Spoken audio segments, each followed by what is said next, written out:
Pemirsa, tak ada masyarakat di tanah air yang tidak kenal dengan Presiden RI pertama, yaitu Soekarno. Putra Sang Fajar itu lahir pada tanggal 6 Juni tahun 1902. Sejak lahir hingga tumbuh menjadi remaja, Soekarno hidup berpindah-pindah mengikuti ayahnya, yaitu Raden Sukeni yang bekerja sebagai guru. Di antara tempat tinggal atau rumah yang memiliki peran penting dalam sejarah pertumbuhan Presiden Soekarno adalah Dalem Pojok yang ada di Desa Pojok Krapak, Kecamatan Wates, Kabupaten Kediri. Dalem Pojok adalah rumah yang dibangun oleh Patih Dalem Pakubuwono ke-9, yaitu Eyang Panji Sumoatmojo pada tahun 1950-an. Setelah melepas jabatannya sebagai patih, Eyang Panji Sumoatmojo memilih tinggal dan hidup di desa terpencil di kaki Gunung Kelut ini.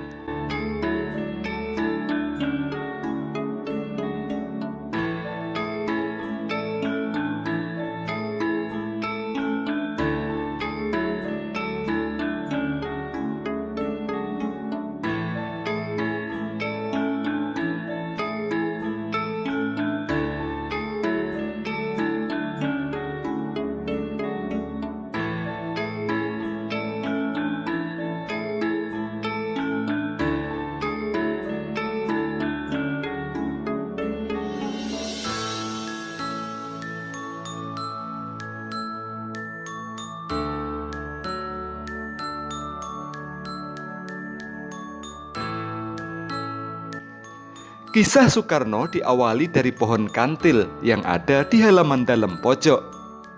Jauh sebelum Soekarno lahir, Raden Sukeni, yaitu ayah Soekarno, ingin menikahi putri Bali, Ida Ayu Nyoman-Rai.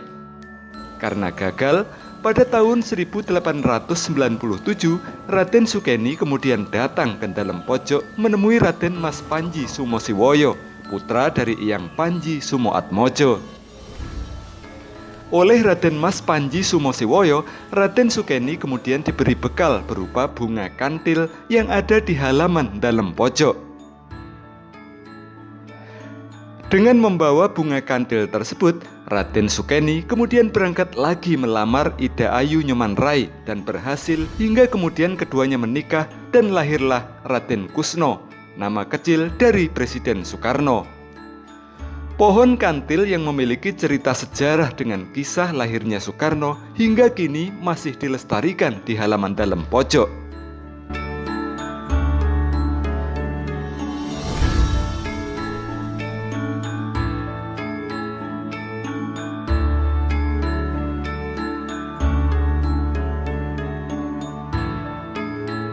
Karena sering sakit-sakitan, pada usia 2 tahun, Kusno kecil dibawa oleh ayah dan ibunya ke Dalem Pojok menemui Raden Mas Panji Sumosiwoyo. Dan seperti yang sudah menjadi tradisi dalam masyarakat Jawa, agar tidak sakit-sakitan lagi, nama Kusno kemudian diganti oleh Raden Mas Panji Sumosiwoyo menjadi Soekarno. Selain itu, sebagai syarat, Kusno juga harus diserahkan dan diambil sebagai anak angkat oleh Raden Mas Panji Sumosiwoyo. Peristiwa tersebut terjadi pada tahun 1903. Selama beberapa bulan, Soekarno kecil kemudian tinggal di rumah ini. Kamar hingga tempat tidur yang ditempati Soekarno semasa kecil hingga sekarang masih terus dijaga dan dilestarikan.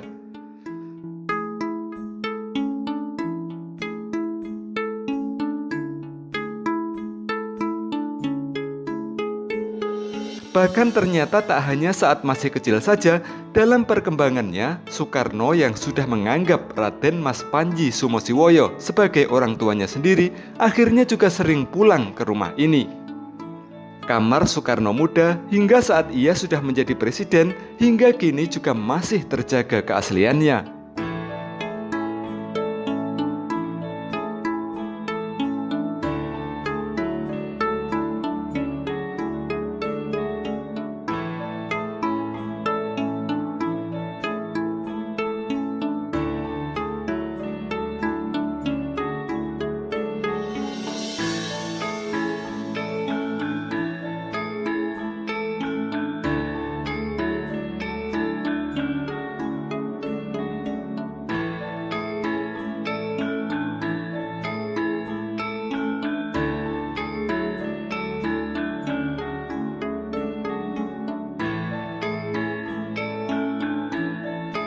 Sejarah itu berawal dari pohon kandil sebelum Bung Karno ada. Karena seandainya tidak ada bunga kandil itu, mungkin tidak akan lahir bayi dari rahim Ibu Bali dan Bapak Jawa, yaitu Soekarno.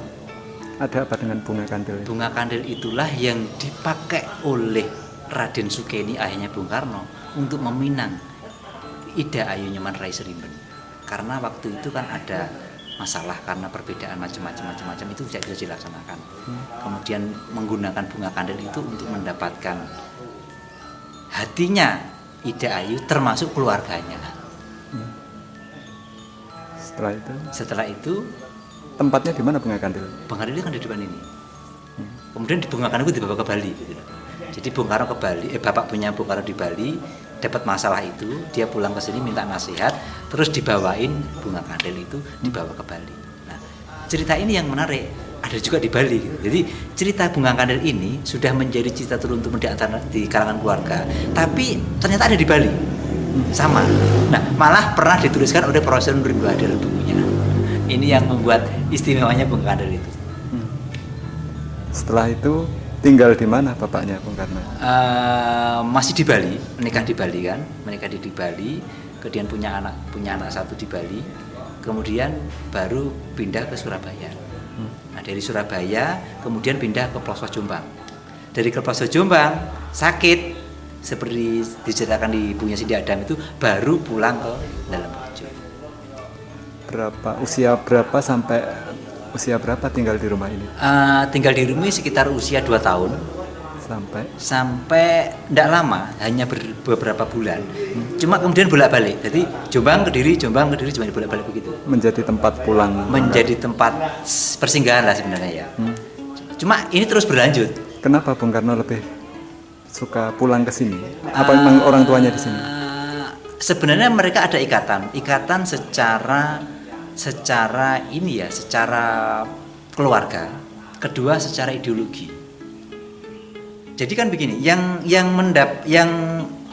bunga kandil ini kan perannya dalam sini. Sampai ibunya Bung Karno sama bapaknya Bung Karno itu menjadi satu, itu kan perannya dalam pojok. Kemudian ketika Bung Karno sakit, itu yang mengobati kan dalam sini lagi. Kemudian diganti nama, yang mengganti nama kan dalam sini lagi. Nama dari siapa? Nama dari Kusno menjadi Soekarno. Itu peristiwanya ada di sini, dan yang menyarankan untuk nama Soekarno itu ya dari keluarga sini. Yang namanya Raden Mas Panji Soemosiwoyo. Itu ada betulnya. Terus kemudian sampai kapan beliau masih pulang pergi ke sini? Beliau pulang pergi sini sampai menjadi presiden. Itu masih sering ke sini. Jadi ketika Bung Karno kecil, kenangan-kenangan masa kecil itu banyak terjadi di sini. Misalkan memancing, mencari ikan, mandi di sungai, naik garu, main seretan jambe. Jadi masyarakat sini masih banyak menyaksikan. Termasuk Bung Karno itu sukanya kalau ke sawah itu membawa tumpeng. Jadi Bung Karno itu kalau datang ke sini sering minta dibuatkan tumpeng. Terus tumpeng itu dibawa ke sawah, dia panggil anak-anak yang anak-anak yang ngarit-ngarit itu ngobrol-ngobrol, diajak makan bersama.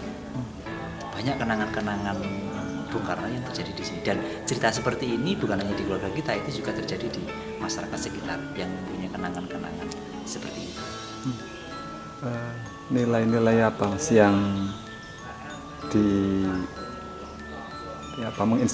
sangat menginspirasi dari sosok Bung Karno bagi warga sini terus?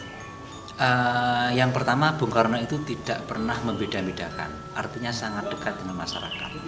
Jadi walaupun dia itu anggaplah dalah biru, tapi dia itu ke sawah itu memanggil teman-teman anak-anak dulu yang teman mainnya itu selalu diajak.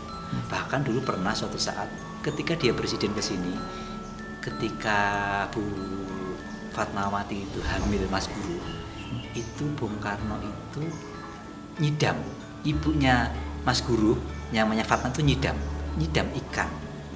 Nah, ikan itu mencari ikan di kali di belakang.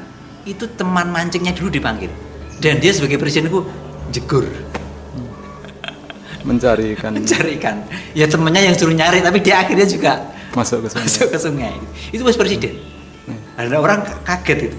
Loh, namanya Haji Nahrawi.